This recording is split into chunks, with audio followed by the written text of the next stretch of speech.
வணக்கம் நண்பர்களே, எல்லாரும் நலமாக இருக்கீங்களா? நண்பர்களே, இந்த பதிவில் நம்ம பார்க்கக்கூடியது தனுசு ராசியில் பிறந்த நண்பர்களுடைய வாழ்வாதாரத்திலையும் வாழ்க்கையிலையும் வரக்கூடிய 2024 வருடத்தில் இந்த பிரபஞ்சம் எந்த மாதிரியான மாற்றங்கள் தரப்போகுதுன்றது பற்றி தானுங்க முழுமையாக பார்க்க போகிறோம் இந்த காணொலியில். அதுக்கு முன்னாடி எல்லா நண்பர்களுக்கும் இனிய ஆங்கில புத்தாண்டு நல்வாழ்த்துக்கள்.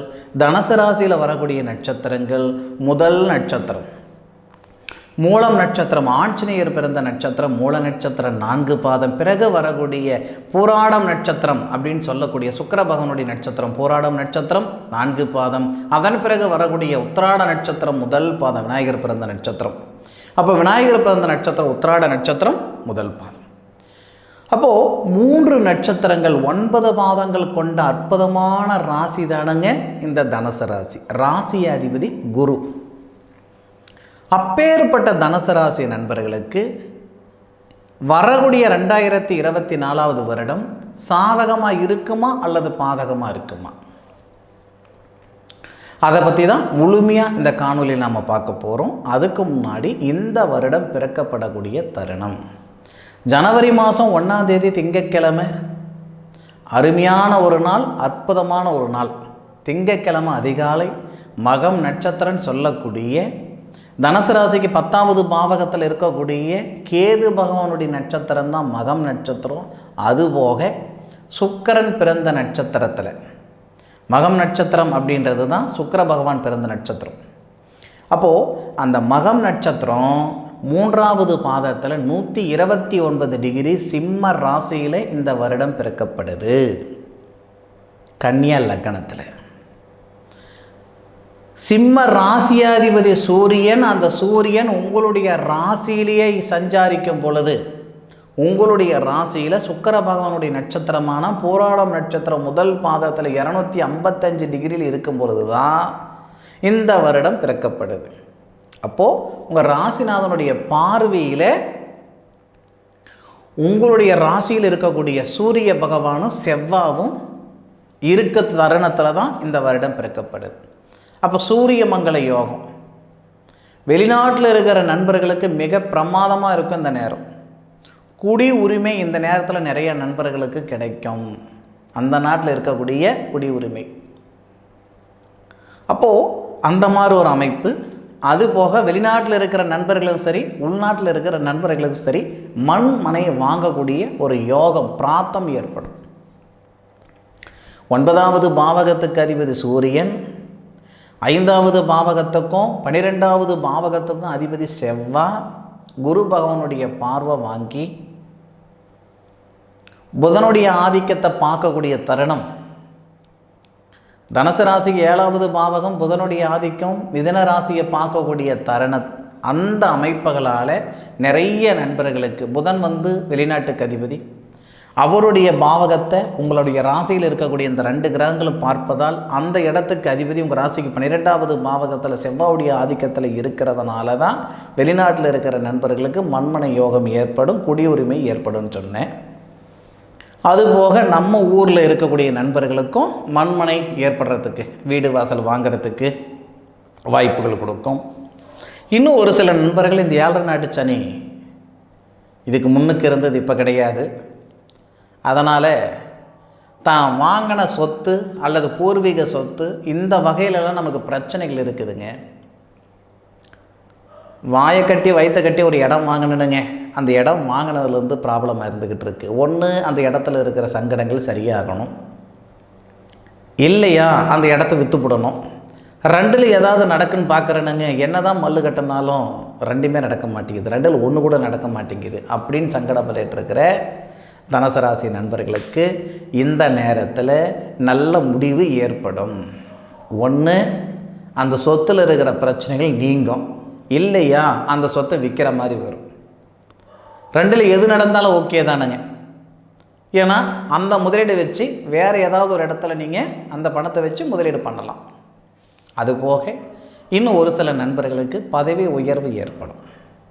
ஏன்னா 5வது பாவகத்தில் இருக்கக்கூடிய உங்கள் ராசிநாதன் உங்கள் ராசியில் இருக்கிறவர் 5வது பாவகத்துக்கு அதிபதி. அருமையான அமைப்பு. மறுபடியும் இந்த மாதிரி ஒரு அமைப்பு வர்றதுக்கு 12 வருஷம் ஆகும். நிச்சயமாக 12 வருஷம் ஆகும், அதில் எவ்விதமான மாற்று கருத்தும் இல்லை. அப்போது புத்திரஸ்தானம் பூர்வீக ஸ்தானத்துக்கு அதிபதி செவ்வாய் உங்கள் ராசியில் இருந்து புத்திரகாரகனுடைய பார்வை வாங்கிறதுனால பிள்ளை செல்வம் உருவாகும். தனுசு ராசி நண்பர்களுக்கு, நிறைய நண்பர்களுக்கு குழந்தை பாக்கியம் ஏற்படும்.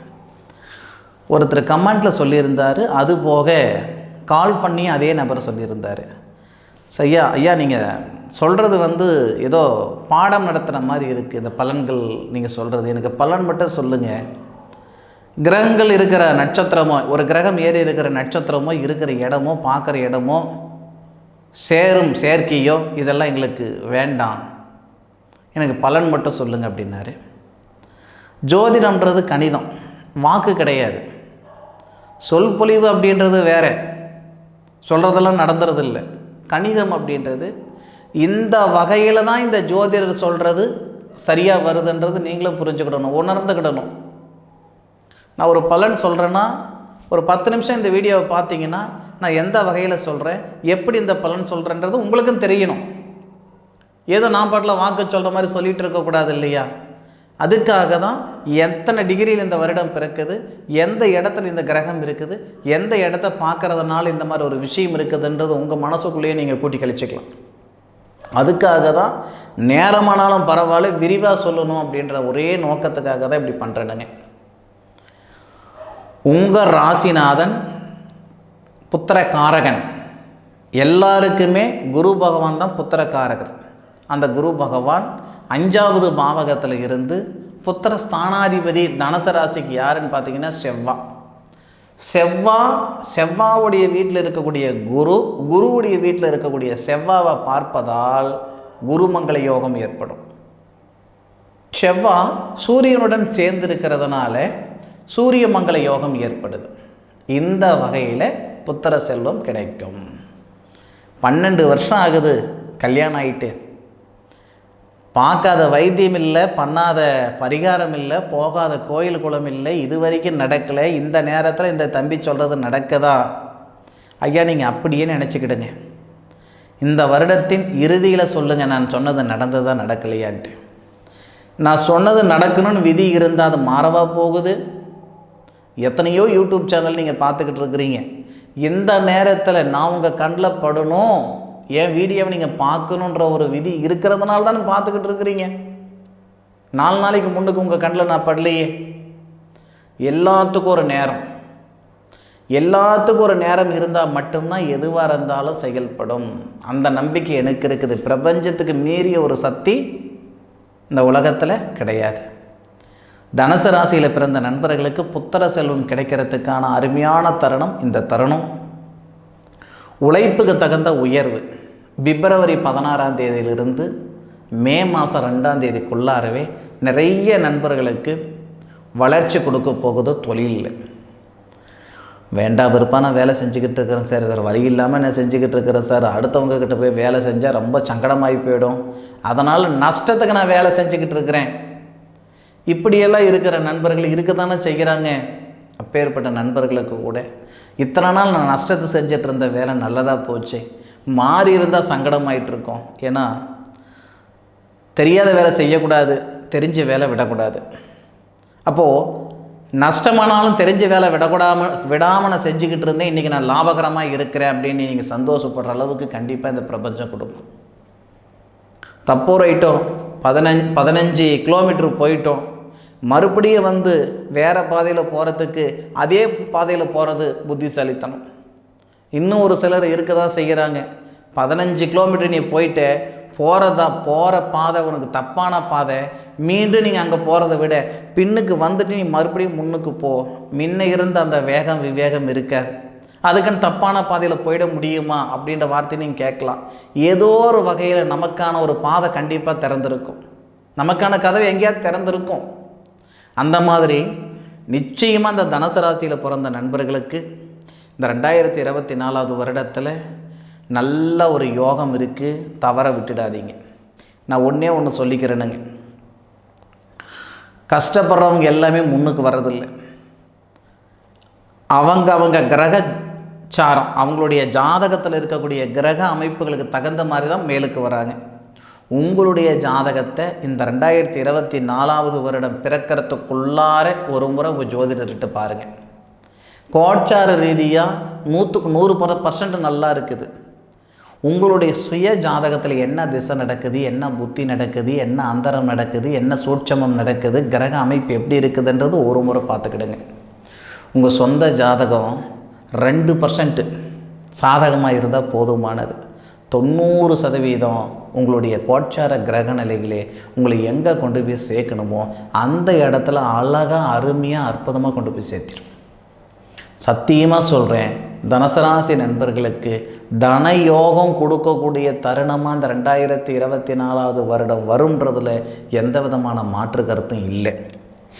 புத்திரபாக்கியம் வரும்னு சொன்ன மாதிரி வாகனம் வாங்கணுன்ற எண்ணம் நிறைய நண்பர்களுக்கு இருக்க தான் செய்யுது. சில நண்பர்களுக்கு அது கனவாகவே போகுது, சில நண்பர்களுக்கு அது சாத்தியமாக ஆகுது. தனுசு ராசியில் பிறந்த நண்பர்கள் 2024 வருடத்தில் நிறைய நண்பர்கள் வாகனம் வாங்க போகிறீங்க. அதில் எந்த விதமான மாற்று கருத்தும் இல்லை. நிச்சயமாக வாங்குவீங்களா? சத்தியமாக வாங்குவீங்க. அதுக்கு வாய்ப்புகள் இருக்குது. அதுபோக தனுசு ராசி நண்பர்கள் மீண்டும் மீண்டும் சொல்கிறேன், மற்றவங்களுடைய வாழ்க்கைக்கும் வாழ்வாதாரத்துக்கும் நீங்கள் 1000 முறை அல்லது 1000% காரணமாக இருந்திருப்பீங்க. உங்களுடைய வாழ்க்கைக்கும் வாழ்வாதாரத்துக்கும் அந்த பிரபஞ்சத்தை தவிர வேறு யாருமே காரணமாக இல்லை, உதவிகரமாக இல்லை இந்த நிமிஷம் வரைக்கும். இந்த தருணத்தில் நீங்கள் செஞ்ச புண்ணியம், நீங்கள் செஞ்ச அந்த புண்ணியமே உங்களை உயர்த்தும். 2024 வருடத்தில் இருக்கக்கூடிய கிரக அமைப்புகள், கிரகச்சாரம் நிச்சயம் உங்களை சேரும்ன்றதில் எந்த விதமான ஒரு மாற்று கருத்து இல்லை. அனுபவித்து சொல்லுங்கள். என்னுடைய காணொலியை முழுமையாக பார்த்ததுக்கு மனசிலிருந்து மனமார்ந்த நன்றிகள் சொல்லிக்கிறேனுங்க. ஃபீனிக்ஸ் ஆன்மீகம் யூடியூப் சேனலை இதுவரைக்கும் நீங்கள் பார்க்கலன்னா பார்த்துட்டு சப்ஸ்கிரைபர் பண்ணுங்கள், உங்களுடைய நண்பர்களுக்கு ஷேர் பண்ணுங்கள். மீண்டும் அடுத்த ஒரு அற்புதமான பதிவில் உங்கள் அனைவரையும் சந்திக்கும் வரை உங்களிடமிருந்து விடைபெறுவது உங்கள் வீட்டு ஜோதிட நண்பனான டாக்டர் மா. காளிதாஸ் மணிகண்டன். திருச்சிற்றம்பலம். வாழ்க வையகம், வாழ்க வளமுடன்.